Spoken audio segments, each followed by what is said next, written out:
ನಮಸ್ತೆ. ಎಲ್ಲರಿಗೂ ಸಂವೇದ ಈ ಕಲಿಕಾ ಕಾರ್ಯಕ್ರಮಕ್ಕೆ ಸುಸ್ವಾಗತ. ಮಕ್ಕಳೇ, ಈ ದಿನ ನಾವು ಜೀವದ ಮೂಲ ಘಟಕ ಎಂಬ ಪಾಠದ ಮುಂದಿನ ಅವಧಿಯ ಬಗ್ಗೆ ತಿಳಿದುಕೊಳ್ಳೋಣ. ಇದು ಜೀವದ ಮೂಲ ಘಟಕ ಎಂಬ ಪಾಠದ 2ನೇ ಅವಧಿಯಾಗಿದೆ. ಹಾಗಾದರೆ ಈ ಅವಧಿಯ ಪರಿಕಲ್ಪನೆಗಳೇನು, ಕಲಿಕಾಂಶಗಳೇನು ತಿಳಿದುಕೊಳ್ಳೋಣವಾ? ಮಕ್ಕಳೇ, ಈ ಅವಧಿಯಲ್ಲಿ ನಾವು ಕಲಿಯಲಿರುವ ಕಲಿಕಾಂಶಗಳು ಯಾವುದು ಅಂತಂದರೆ, ಜೀವಕೋಶದಿಂದ ಹೊರಗೆ ಮತ್ತು ಒಳಗೆ ವಸ್ತುಗಳ ಚಲನೆ. ಇದರ ಅಡಿಯಲ್ಲಿ 2 ಪ್ರಕ್ರಿಯೆಯನ್ನು ಕಲಿತೀವಿ. ಮೊದಲನೆಯದಾಗಿ ವಿಸರಣೆ ಮತ್ತು ಅಭಿಸರಣೆ. ನಂತರ ನಾವು ಕೋಶ ಭಿತ್ತಿಯ ಬಗ್ಗೆ ಕಲ್ತ್ಕೋತೀವಿ, ಕೋಶ ಕೇಂದ್ರದ ಬಗ್ಗೆ ಕೂಡ ತಿಳ್ಕೊತೀವಿ. ಅದಾದ ನಂತರ ನಾವು ಪ್ರೊಕ್ಯಾರಿಯೋಟ್ ಮತ್ತು ಯೂಕ್ಯಾರಿಯೋಟ್ ಜೀವಿಗಳ ಬಗ್ಗೆ ಕೂಡ ತಿಳಿದುಕೊಳ್ಳೋಣ. ಹಾಗಾದರೆ ಮಕ್ಕಳೇ, ನೀವೆಲ್ಲರೂ ಪಾಠದ ಕಲಿಕಾಂಶಗಳನ್ನು ತಿಳಿದುಕೊಳ್ಳೋಕೆ ತಯಾರಿದ್ದೀರಿ ಅಂತ ಭಾವಿಸ್ತೀನಿ. ಎಲ್ಲರೂ ನಿಮ್ಮ ಪುಸ್ತಕ, ನೋಟ್ ಪುಸ್ತಕ ಹಾಗೂ ಪೆನ್ನನ್ನು ಜೊತೆಲಿಟ್ಕೊಂಡು ಪಾಠದ ಬಗ್ಗೆ ಜಾಸ್ತಿ ತಿಳ್ಕೊಳ್ಳೋಕ್ಕೆ ತಯಾರಾಗಿ. ಜೀವಕೋಶದಲ್ಲಿ ವಸ್ತುಗಳ ಚಲನೆ.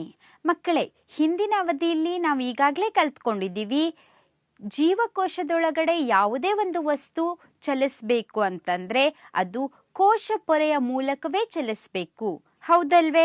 ಕೋಶ ಪೊರೆ ಜೀವಕೋಶದ ಹೊರಗಿನ ಹೊದಿಕೆ.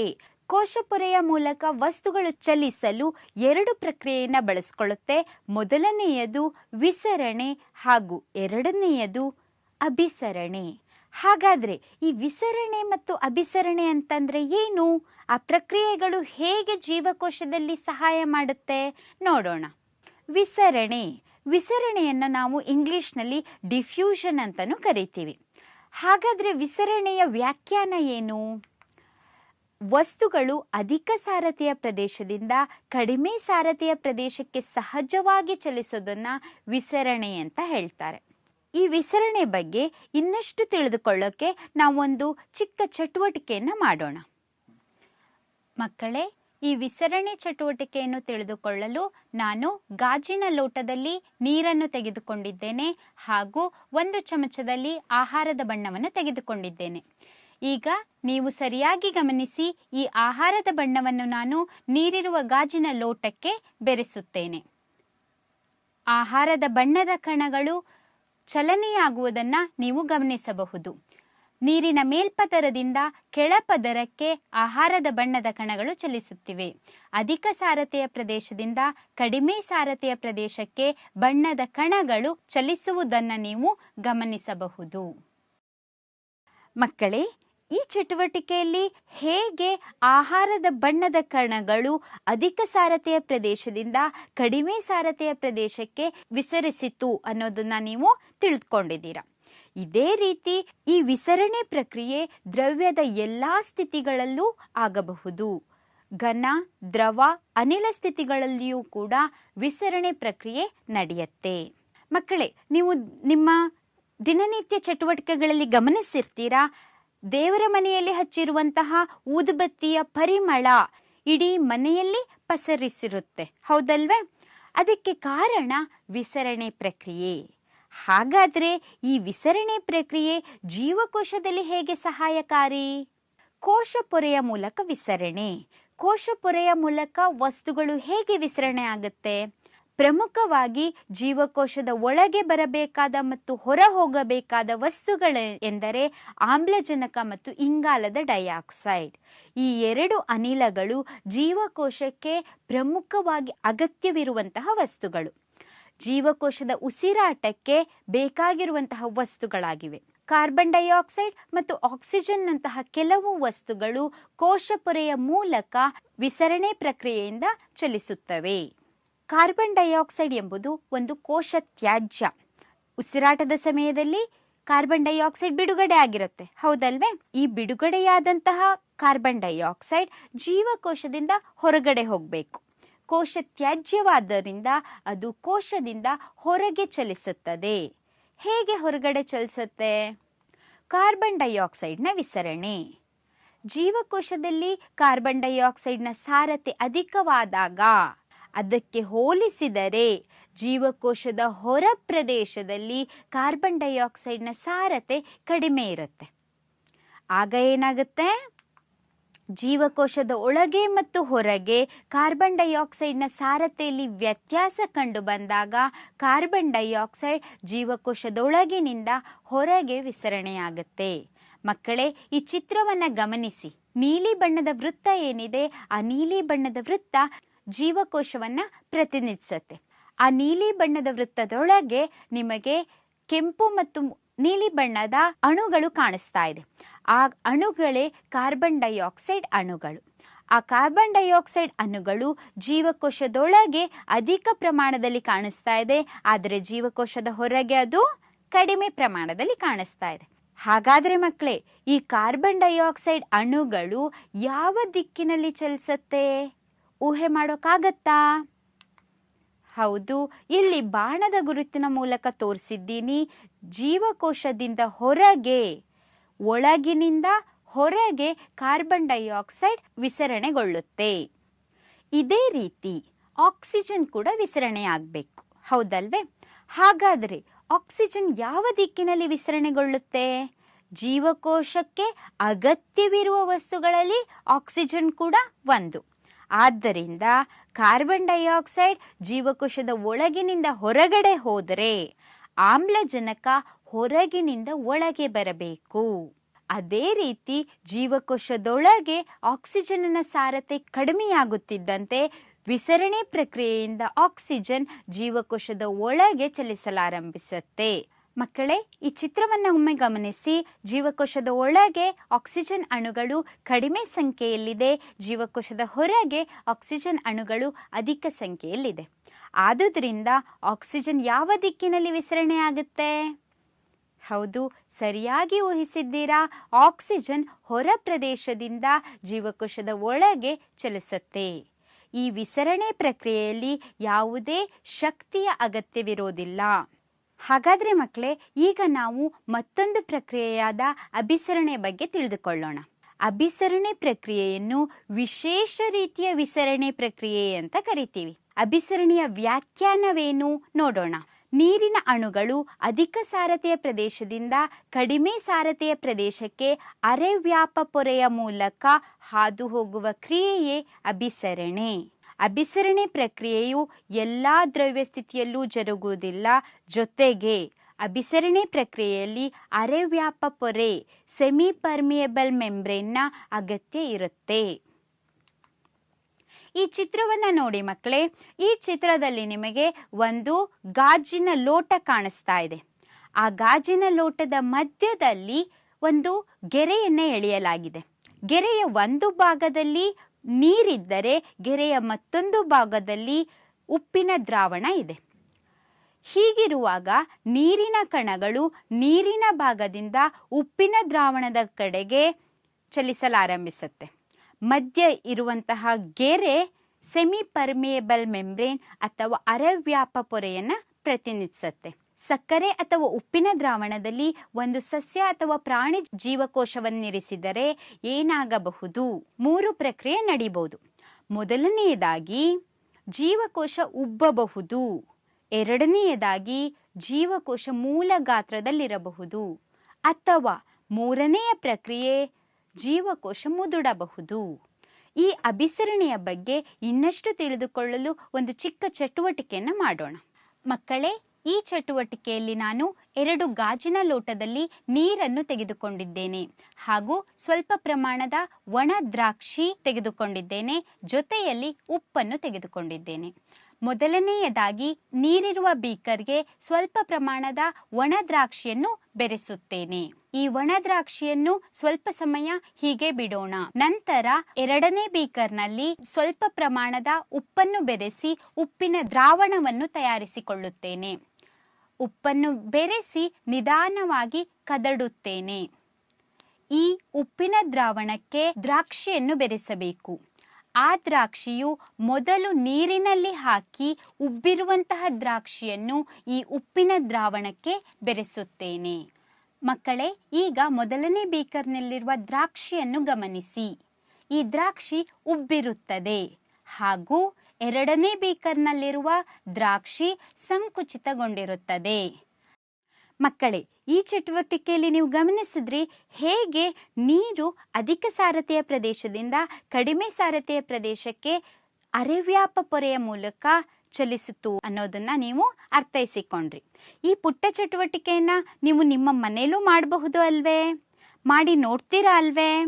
ಜೀವಕೋಶವನ್ನ ಉಪ್ಪಿನ ಅಥವಾ ಸಕ್ಕರೆ ದ್ರಾವಣದಲ್ಲಿರಿಸಿದಾಗ ಅದು ಉಬ್ಬಬಹುದು. ಯಾವಾಗ ಜೀವಕೋಶ ಉಬ್ಬುತ್ತೆ? ಯಾವಾಗ ಅಂತಂದ್ರೆ ಜೀವಕೋಶವನ್ನು ಆವರಿಸಿದ ಮಾಧ್ಯಮದ ನೀರಿನ ಸಾರತೆಯು ಜೀವಕೋಶದೊಳಗಿನ ನೀರಿನ ಸಾರತೆಗಿಂತ ಹೆಚ್ಚಾಗಿದ್ದಲ್ಲಿ, ಅಂದರೆ ಜೀವಕೋಶವನ್ನು ಆವರಿಸಿದ ದ್ರಾವಣವು ದುರ್ಬಲವಾಗಿದ್ದರೆ ಜೀವಕೋಶದ ಒಳಗಿರುವ ನೀರಿನ ಸಾರತೆಗೆ ಹೋಲಿಸಿದರೆ ಜೀವಕೋಶದ ಹೊರಗೆ ನೀರಿನ ಸಾರತೆ ಅಧಿಕವಾಗಿರುತ್ತೆ. ಆಗ ಅಭಿಸರಣೆ ಪ್ರಕ್ರಿಯೆ ಮೂಲಕ ನೀರು ಜೀವಕೋಶದ ಒಳಗೆ ಚಲಿಸುತ್ತೆ. ಇದರಿಂದಾಗಿ ಜೀವಕೋಶ ಉಬ್ಬುತ್ತದೆ. ಇಂತಹ ದ್ರಾವಣವನ್ನ ಅತಿ ಕಡಿಮೆ ಸಾರತೆಯ ದ್ರಾವಣ ಅಥವಾ ಹೈಪೋಟೋನಿಕ್ ಸೊಲ್ಯೂಷನ್ ಅಂತ ಕರೀತಾರೆ. ಹೈಪೋಟೋನಿಕ್ ಸೊಲ್ಯೂಷನ್ನಲ್ಲಿ ಅಥವಾ ಅತಿ ಕಡಿಮೆ ಸಾರತೆಯ ದ್ರಾವಣದಲ್ಲಿ ಜೀವಕೋಶವನ್ನ ಇರಿಸಿದಾಗ ಜೀವಕೋಶ ಉಬ್ಬುತ್ತದೆ. ಹಾಗಾದ್ರೆ ಮಕ್ಕಳೇ, ನಾವು ಈಗ ಚಟುವಟಿಕೆ ಮಾಡಿದ್ವಲ್ಲ, ಆ ಚಟುವಟಿಕೆಯಲ್ಲಿ ಮೊದಲು ನಾವು ತೆಗೆದುಕೊಂಡ ಗಾಜಿನ ಲೋಟದಲ್ಲಿ ನೀರನ್ನ ತಗೊಂಡಿದ್ವಿ. ಆ ನೀರಿಗೆ ನಾವು ಒಣದ್ರಾಕ್ಷಿಯನ್ನು ಹಾಕಿದಾಗ ಒಣದ್ರಾಕ್ಷಿ ಉಬ್ಬಿತ್ತು. ಹಾಗಾದ್ರೆ ಆ ನೀರಿನ ದ್ರಾವಣವನ್ನು ನಾವು ಏನೆಂದು ಕರೆಯಬಹುದು? ಹೌದು, ಸರಿಯಾಗಿ ಊಹಿಸಿದ್ದೀರಾ. ನೀರನ್ನು ನಾವು ಹೈಪೋಟೋನಿಕ್ ಸೊಲ್ಯೂಷನ್ ಅಥವಾ ಅತಿ ಕಡಿಮೆ ಸಾರತೆಯ ದ್ರಾವಣ ಅಂತ ಕರೆಯಬಹುದು. ಜೀವಕೋಶವು ಮೂಲ ಗಾತ್ರದಲ್ಲಿರುವಿಕೆ. ಯಾವ ಸಂದರ್ಭದಲ್ಲಿ ಜೀವಕೋಶ ಮೂಲ ಗಾತ್ರದಲ್ಲಿರುತ್ತೆ? ಯಾವಾಗ ಅಂದ್ರೆ ಜೀವಕೋಶವನ್ನು ಆವರಿಸಿದ ನೀರಿನ ಸಾರತೆಯು ಜೀವಕೋಶದೊಳಗಿನ ನೀರಿನ ಸಾರತೆಯಷ್ಟೇ ಇದ್ದಾಗ, ಎರಡೂ ಸೈಡು ಜೀವಕೋಶದ ಒಳಗಡೆ ಮತ್ತು ಹೊರಗಡೆ ಈಕ್ವಲ್ ಕಾನ್ಸಂಟ್ರೇಷನ್ ಇದ್ದಾಗ, ನೀರು ಒಳಗೂ ಚಲಿಸೋದಿಲ್ಲ ಹೊರಗೂ ಚಲಿಸೋದಿಲ್ಲ, ಇಲ್ಲಿ ಜೀವಕೋಶವು ಮೂಲ ಗಾತ್ರದಲ್ಲಿಯೇ ಇರುತ್ತೆ. ಅಂತಹ ದ್ರಾವಣವನ್ನು ಏನೆಂದು ಕರೆಯುತ್ತಾರೆ? ಅಂತಹ ದ್ರಾವಣವನ್ನು ಸಮಸಾರತೆಯ ದ್ರಾವಣ, ಐಸೋಟೋನಿಕ್ ಸೊಲ್ಯೂಷನ್ ಅಂತ ಕರೀತಾರೆ. ಐಸೋ ಅಂದ್ರೆ ಈಕ್ವಲ್. ಎರಡೂ ಭಾಗದಲ್ಲಿಯೂ ಜೀವಕೋಶದ ಒಳಗೆ ಮತ್ತು ಹೊರಗೆ ನೀರಿನ ಸಾರತೆ ಸಮ ಪ್ರಮಾಣದಲ್ಲಿರುತ್ತೆ. ಜೀವಕೋಶದ ಮುದುಡುವಿಕೆ. ಜೀವಕೋಶ ಯಾವಾಗ ಮುದುಡುತ್ತೆ? ಜೀವಕೋಶವನ್ನು ಆವರಿಸಿದ ಮಾಧ್ಯಮದ ನೀರಿನ ಸಾರತೆಯು ಜೀವಕೋಶದೊಳಗಿನ ನೀರಿನ ಸಾರತೆಗಿಂತ ಕಡಿಮೆ ಇದ್ದಾಗ. ಆಗ ಏನಾಗುತ್ತೆ? ಹೊರಗೆ ನೀರು ಕಡಿಮೆ ಇದೆ, ಜೀವಕೋಶದ ಒಳಗೆ ನೀರು ಅಧಿಕ ಪ್ರಮಾಣದಲ್ಲಿದೆ. ಆದುದರಿಂದ ಅಭಿಸರಣೆ ಪ್ರಕ್ರಿಯೆ ಮೂಲಕ ಜೀವಕೋಶದ ಒಳಗಿನಿಂದ ನೀರಿನ ಕಣಗಳು ಹೊರ ಚಲಿಸುತ್ತೆ. ಹೊರ ಚಲಿಸಿದಾಗ ಜೀವಕೋಶ ಮುದುಡಿಕೊಳ್ಳುತ್ತೆ. ಜೀವಕೋಶ ನೀರನ್ನು ಕಳೆದುಕೊಂಡು ಸಂಕುಚಿತಗೊಳ್ಳುತ್ತೆ. ಇಂತಹ ದ್ರಾವಣವನ್ನು ಅಧಿಕ ಸಾರತೆಯ ದ್ರಾವಣ ಅಥವಾ ಹೈಪರ್ಟೋನಿಕ್ ಸೊಲ್ಯೂಷನ್ ಅಂತ ಕರಿತೀವಿ. ಈ ಅಧಿಕ ಸಾರತೆಯ ದ್ರಾವಣದಲ್ಲಿ ಜೀವಕೋಶವನ್ನು ಇರಿಸಿದಾಗ ಜೀವಕೋಶ ಮುದುಡುತ್ತೆ, ಜೀವಕೋಶ ಸಂಕುಚಿಸುತ್ತೆ. ಮಕ್ಕಳೇ, ಈ ಮೂರು ಚಿತ್ರವನ್ನು ಗಮನಿಸಿ. ನಾವು ಈಗಷ್ಟೇ ಅರಿತುಕೊಂಡಂತಹ ಮೂರು ಪ್ರಕ್ರಿಯೆಯನ್ನ ಈ ಮೂರು ಚಿತ್ರದಲ್ಲಿ ತೋರಿಸಲಾಗಿದೆ. ಮೊದಲನೇ ಚಿತ್ರ ನೋಡಿ, ಹೈಪರ್ಟೋನಿಕ್ ಅಂತ ಇದೆ, ಅಂದರೆ ಅಧಿಕ ಸಾರತೆಯ ದ್ರಾವಣ. ಅಧಿಕ ಸಾರತೆಯ ದ್ರಾವಣದಲ್ಲಿ ಬಾಣದ ಗುರುತನ್ನು ಗಮನಿಸಿ. ಹಸಿರು ಬಾಣದ ಗುರುತು ನೀರು ಹೊರಗಡೆ ಹೋಗುತ್ತಿರುವುದನ್ನು ತೋರಿಸ್ತಾ ಇದೆ. ಆದುದರಿಂದ ಜೀವಕೋಶದ ಗಾತ್ರದಲ್ಲಿ ಬದಲಾವಣೆಯಾಗಿದೆ, ಜೀವಕೋಶ ಮುದುಡಿದೆ. ಹಾಗೆ ಎರಡನೇ ಚಿತ್ರ ಗಮನಿಸಿ, ಸಮಸಾರತೆಯ ದ್ರಾವಣ ಆಗಿದೆ. ಆಗ ಬಾಣದ ಗುರುತನ್ನು ಗಮನಿಸಿ. ಒಂದು ನೀರಿನ ಕಣ ಜೀವಕೋಶದ ಒಳಗಡೆ ಚಲಿಸ್ತಾ ಇದ್ರೆ ಇನ್ನೊಂದು ನೀರಿನ ಕಣ ಜೀವಕೋಶದ ಹೊರಗಡೆ ಬರ್ತಾ ಇದೆ. ಆದುದರಿಂದ ಜೀವಕೋಶದ ಗಾತ್ರದಲ್ಲಿ ಯಾವುದೇ ಬದಲಾವಣೆ ಇರೋದಿಲ್ಲ. ಕೊನೆಯ ಚಿತ್ರ ಗಮನಿಸಿ.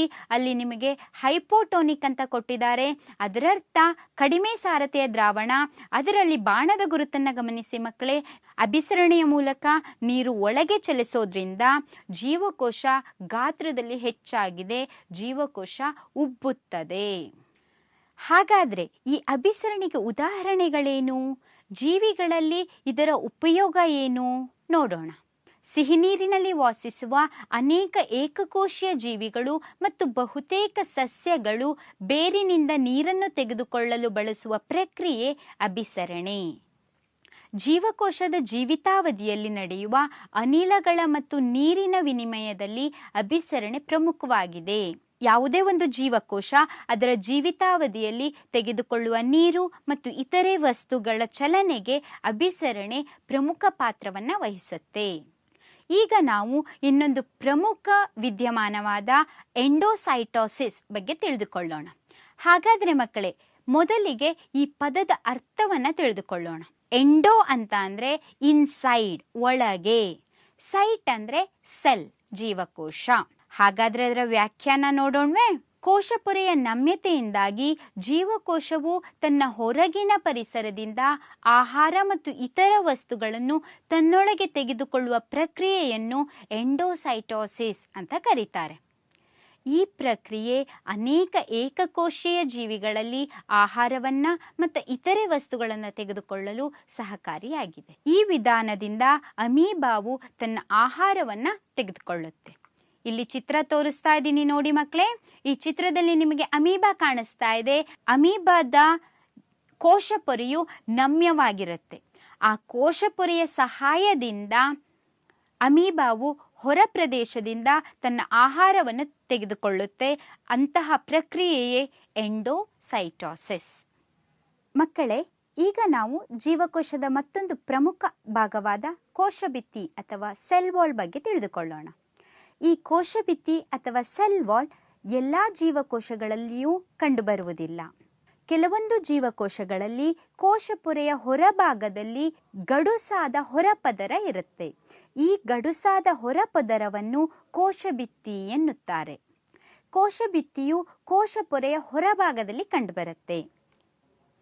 ಸಸ್ಯಗಳ ಕೋಶಭಿತ್ತಿಯು ಸೆಲ್ಯುಲೋಸ್ ಎಂಬ ಒಂದು ಪದಾರ್ಥದಿಂದ ಮಾಡಲ್ಪಟ್ಟಿದೆ. ಈ ಕೋಶಭಿತ್ತಿಯು ಪ್ರಾಣಿ ಜೀವಕೋಶಗಳಲ್ಲಿ ಕಂಡುಬರೋದಿಲ್ಲ. ಸೆಲ್ಯುಲೋಸ್ ಎಂಬುದು ಒಂದು ಸಂಕೀರ್ಣ ವಸ್ತುವಾಗಿದ್ದು ಸಸ್ಯಕ್ಕೆ ಆಧಾರ ಮತ್ತು ದೃಢತೆಯನ್ನು ಕೊಡುತ್ತೆ. ಮಕ್ಕಳೇ, ಸಸ್ಯಗಳ ಬಗ್ಗೆ ನಿಮಗೆ ಚೆನ್ನಾಗಿ ಅರಿವಿದೆ. ಸಸ್ಯಗಳು ಒಂದು ಜಾಗದಿಂದ ಇನ್ನೊಂದು ಜಾಗಕ್ಕೆ ಚಲಿಸಲು ಸಾಧ್ಯವಾಗೋದಿಲ್ಲ, ಹೌದಲ್ವೇ? ಆದುದರಿಂದ ಇರುವಂಥ ಜಾಗದಲ್ಲಿಯೇ ಅದು ಬದಲಾಗುವ ವಾತಾವರಣಕ್ಕೆ ಹೊಂದಿಕೊಳ್ಳಬೇಕು. ಅದಕ್ಕೋಸ್ಕರ ಸಸ್ಯ ಜೀವಕೋಶದಲ್ಲಿ ಕೋಶಭಿತ್ತಿಯ ಅಗತ್ಯ ಹೆಚ್ಚಿನದು. ಕೋಶಭಿತ್ತಿ ಇರೋದ್ರಿಂದ ಅದು ಸಸ್ಯ ಜೀವಕೋಶಕ್ಕೆ ಆಧಾರ ಮತ್ತು ದೃಢತೆಯನ್ನು ಕೊಡುತ್ತೆ. ಇಲ್ಲಿ ಚಿತ್ರವನ್ನು ಗಮನಿಸಿ ಮಕ್ಕಳೇ. ಚಿತ್ರದಲ್ಲಿ ನಿಮಗೆ ಸಸ್ಯ ಜೀವಕೋಶ ಕಾಣಿಸ್ತಾ ಇದೆ. ಆ ಸಸ್ಯ ಜೀವಕೋಶದ ಹೊರಭಾಗದಲ್ಲಿ ಗಾಢ ಹಸಿರು ಬಣ್ಣದ ಒಂದು ಪದರವಿದೆ. ಆ ಗಾಢ ಹಸಿರು ಬಣ್ಣದ ಪದರವೇ ಕೋಶಭಿತ್ತಿ ಅಥವಾ ಸೆಲ್ ವಾಲ್. ಈ ಕೋಶಭಿತ್ತಿಯ ಕಾರ್ಯಗಳೇನು? ಸಸ್ಯಗಳು, ಶಿಲೀಂಧ್ರಗಳು ಮತ್ತು ಬ್ಯಾಕ್ಟೀರಿಯಾಗಳ ಕೋಶಭಿತ್ತಿಯು ಅತಿ ಕಡಿಮೆ ಸಾರತೆ ಇರುವ ದ್ರವ ಮಾಧ್ಯಮದಲ್ಲಿ ಛಿದ್ರವಾಗದೆ ಉಳಿಯಬಲ್ಲದು. ಕೋಶಭಿತ್ತಿ ದೃಢವಾಗಿರೋದ್ರಿಂದ ಜೀವಕೋಶವು ಛಿದ್ರವಾಗದೇ ಇರುವಂತೆ ಕೋಶಭಿತ್ತಿಯು ತಡೆಯುತ್ತೆ. ಅತಿ ಕಡಿಮೆ ಸಾರತೆಯಲ್ಲಿ ಜೀವಕೋಶವು ಅಭಿಸರಣೆ ಪ್ರಕ್ರಿಯೆಯಿಂದ ನೀರನ್ನು ಹೀರಿಕೊಳ್ಳುತ್ತೆ. ನೀರನ್ನು ಹೀರಿಕೊಂಡಾಗ ಜೀವಕೋಶ ಉಬ್ಬತ್ತೆ.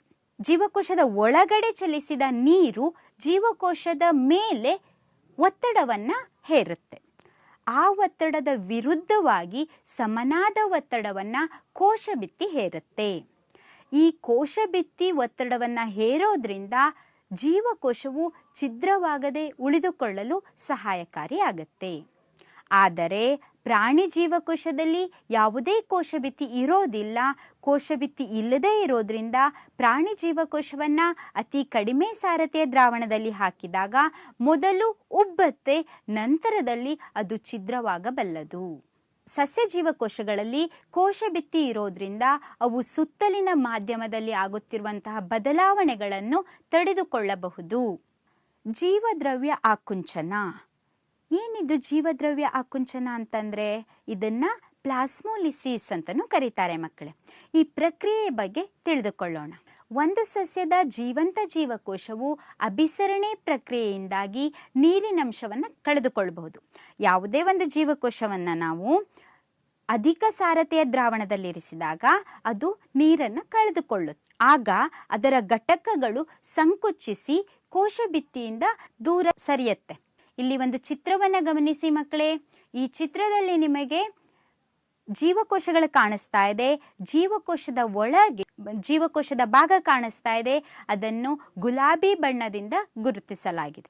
ಆ ಗುಲಾಬಿ ಬಣ್ಣ ಜೀವಕೋಶದ ಘಟಕಗಳು. ಆ ಜೀವಕೋಶದ ಘಟಕಗಳು ಕೋಶ ಭಿತ್ತಿಯಿಂದ ದೂರ ಸರಿದಿದೆ. ಅಂದರೆ ಈ ಜೀವಕೋಶವನ್ನು ಅಧಿಕ ಸಾರತೆಯ ದ್ರಾವಣದಲ್ಲಿ ಇರಿಸಿದ್ದಾರೆ.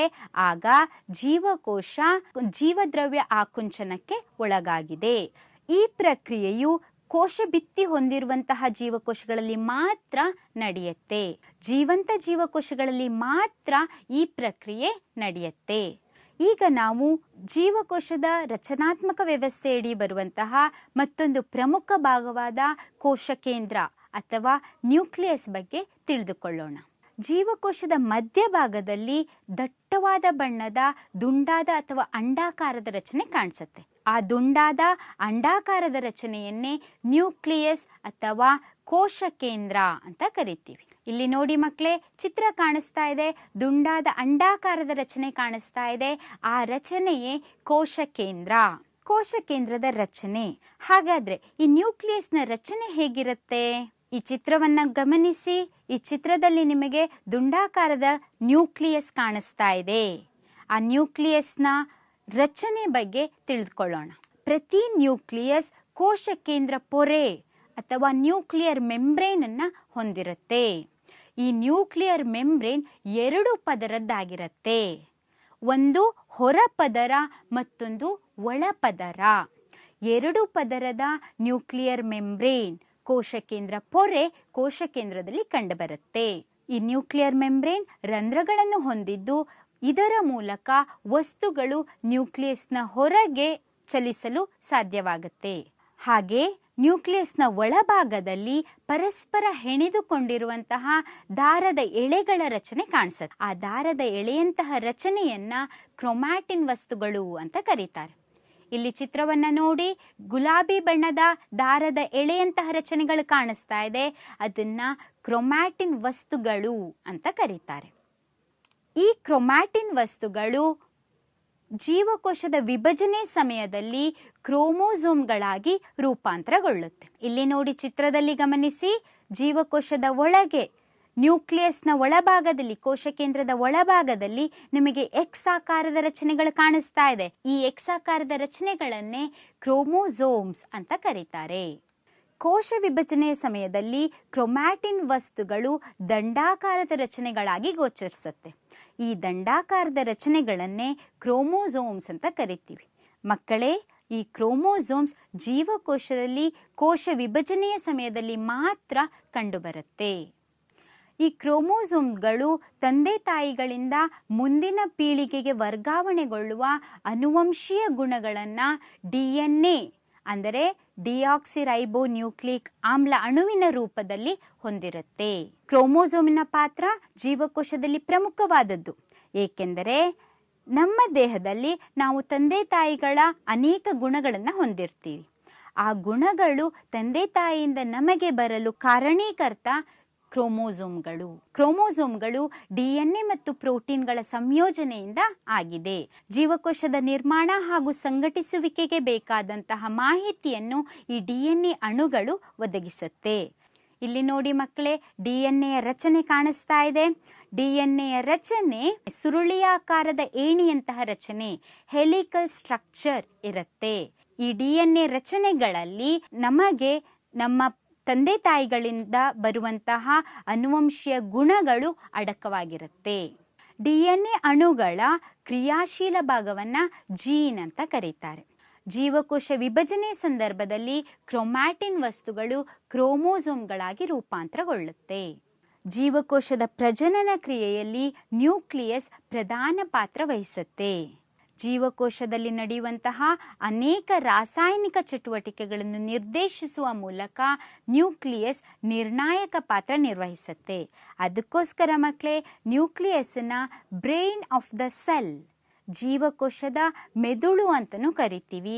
ಯಾಕಂದರೆ ಜೀವಕೋಶ ನಿರ್ವಹಿಸಬೇಕಾದ ಪ್ರತಿಯೊಂದು ಕಾರ್ಯವನ್ನು ಕಂಟ್ರೋಲ್ ಮಾಡೋದು, ನಿರ್ದೇಶಿಸೋದು ನ್ಯೂಕ್ಲಿಯಸ್ನ ಪಾತ್ರವಾಗಿದೆ. ಇಲ್ಲಿ ನಿಮಗೆ ಒಂದು ಜೀವಕೋಶ ಕಾಣಿಸ್ತಾ ಇದೆ. ಮಕ್ಕಳೇ, ಇದು ಯಾವ ಜೀವಕೋಶ ಕಂಡುಹಿಡಿಯೋಕ್ಕಾಗತ್ತಾ? ಹೌದು, ಸರಿಯಾಗಿ ಊಹಿಸಿದ್ದೀರಾ. ಇದು ಬ್ಯಾಕ್ಟೀರಿಯಾ ಜೀವಕೋಶ.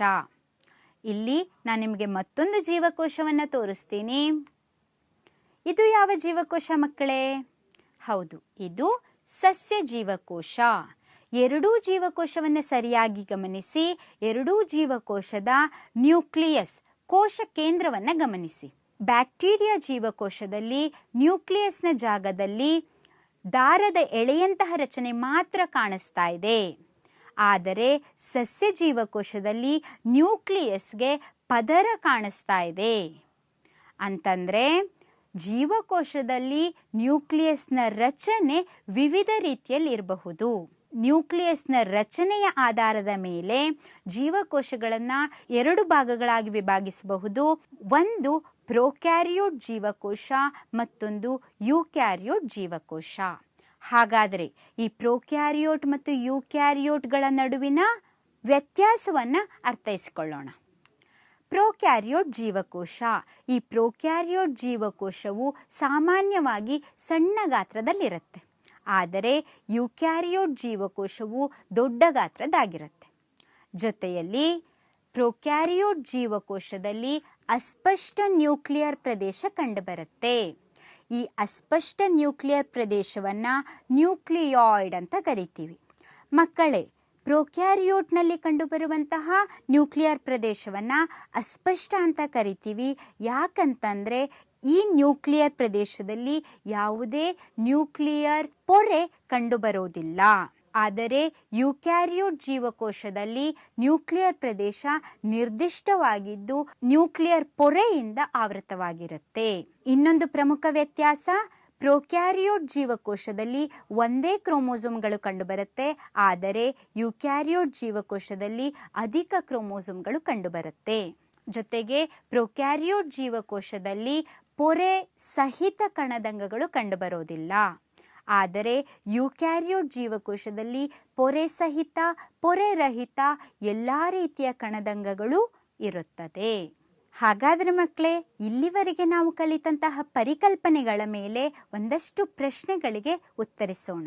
ಮೊದಲನೇ ಪ್ರಶ್ನೆ, ಕೆಳಗಿನವುಗಳಲ್ಲಿ ಯಾವ ಜೀವಕೋಶ ದುರ್ಬಲ ದ್ರಾವಣದಲ್ಲಿರಿಸಿದಾಗ ಛಿದ್ರಗೊಳ್ಳುತ್ತದೆ? ನಿಮ್ಮ ಆಯ್ಕೆ ಹೀಗಿದೆ. ಮೊದಲನೇ ಆಯ್ಕೆ ಪ್ರಾಣಿ ಜೀವಕೋಶ, ಎರಡನೇ ಆಯ್ಕೆ ಸಸ್ಯ ಜೀವಕೋಶ, ಮೂರನೇ ಆಯ್ಕೆ ಬ್ಯಾಕ್ಟೀರಿಯಾ ಜೀವಕೋಶ ಹಾಗೂ ಕೊನೆಯ ಆಯ್ಕೆ ಶಿಲೀಂಧ್ರದ ಜೀವಕೋಶ. ಸರಿಯಾದ ಆಯ್ಕೆ 1 ಪ್ರಾಣಿ ಜೀವಕೋಶ. ಎರಡನೇ ಪ್ರಶ್ನೆ, ಸಸ್ಯ ಜೀವಕೋಶದಲ್ಲಿ ನಡೆಯುವ ಜೀವದ್ರವ್ಯ ಆಕುಂಚನ ಪ್ರಕ್ರಿಯೆಯನ್ನು ಹೀಗೆ ವ್ಯಾಖ್ಯಾನಿಸಬಹುದು. ನಿಮ್ಮ ಆಯ್ಕೆ ಹೀಗಿದೆ. ದುರ್ಬಲ ದ್ರಾವಣದಲ್ಲಿರಿಸಿದಾಗ ಕೋಶ ಪೊರೆಯ ಛಿದ್ರಗೊಳ್ಳುವಿಕೆ. ಎರಡನೇ ಆಯ್ಕೆ ನ್ಯೂಕ್ಲಿಯೋಪ್ಲಾಸಂನ ಸಂಕುಚನ.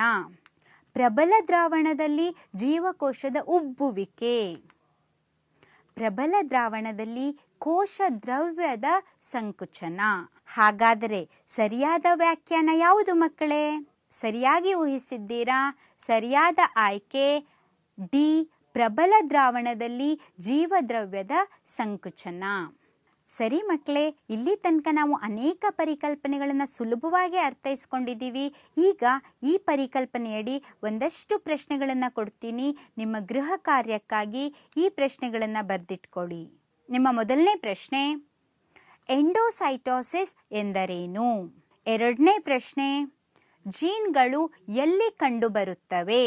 ಮೂರನೇ ಪ್ರಶ್ನೆ, ಒಂದು ಜೀವಕೋಶವನ್ನು ನೀರಿನಲ್ಲಿ ಇರಿಸಿದಾಗ ಏನಾಗುತ್ತದೆ ಮತ್ತು ಏಕೆ? ಇಲ್ಲಿವರೆಗೂ ನಾವು ಕಲಿತಂತಹ ಪರಿಕಲ್ಪನೆಗಳು ನಿಮಗೆ ಸುಲಭವಾಗಿ ಅರ್ಥ ಆಗಿದೆ ಅಂತ ಭಾವಿಸ್ತೀನಿ. ಮುಂದಿನ ಅವಧಿಯಲ್ಲಿ ಮತ್ತೊಮ್ಮೆ ಭೇಟಿಯಾಗೋಣ. ಧನ್ಯವಾದಗಳು.